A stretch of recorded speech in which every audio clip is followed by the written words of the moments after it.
क्या नाज़रीन आपने कभी सोचा है कि इतने बड़े इंटेलिजेंस लेवल पे जहाँ पे बहुत बड़े फैसले लिए जा रहे होते हैं, वहाँ पे आप किसी सोशल मीडिया प्लेटफॉर्म पे ग्रुप बनाएं और उसके अंदर आप एक सहाफ़ी को ऐड कर दें गलती से और वहाँ पे आपके वॉर प्लान्स एक्सपोज हो जाएं। जी हाँ नाज़रीन, ये वाक़या पेश आया है अमेरिका में, जहाँ पे American national security adviser Mike Waltz के स्टाफ ने जो जरीदा है एटलांटिक, उसके जो एडिटर इन चीफ हैं जेफरी गोल्डबर्ग को सिग्नल नामी जो एक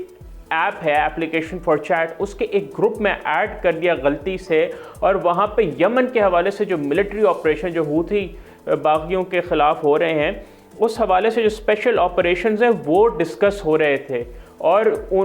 माइक वॉल्ट्ज़ का ये कहना है कि उनके स्टाफ ने गलती से वहाँ पे ऐड कर दिया, और वो इस वजह से क्योंकि उनका कोई गलत नाम से नंबर सेव हुआ हुआ था। और नाज़रीन, जब से ये खबर आई है पूरी दुनिया में तहलका मच गया है कि जो वॉर प्लान्स हैं अमेरिका के, जो मिलिट्री ऑपरेशंस हैं या कोई भी जो नेशनल सिक्योरिटी के हवाले से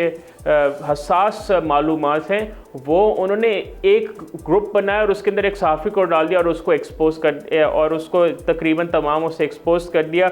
ऑब्वियसली जब कल बहुत ज़्यादा पॉलिटिकल ब्लैक क्लैश आया और लोगों जो डेमोक्रेटिक लॉ मेकर्स हैं उन्होंने कहा कि वो वाइट हाउस से जवाब मांगते हैं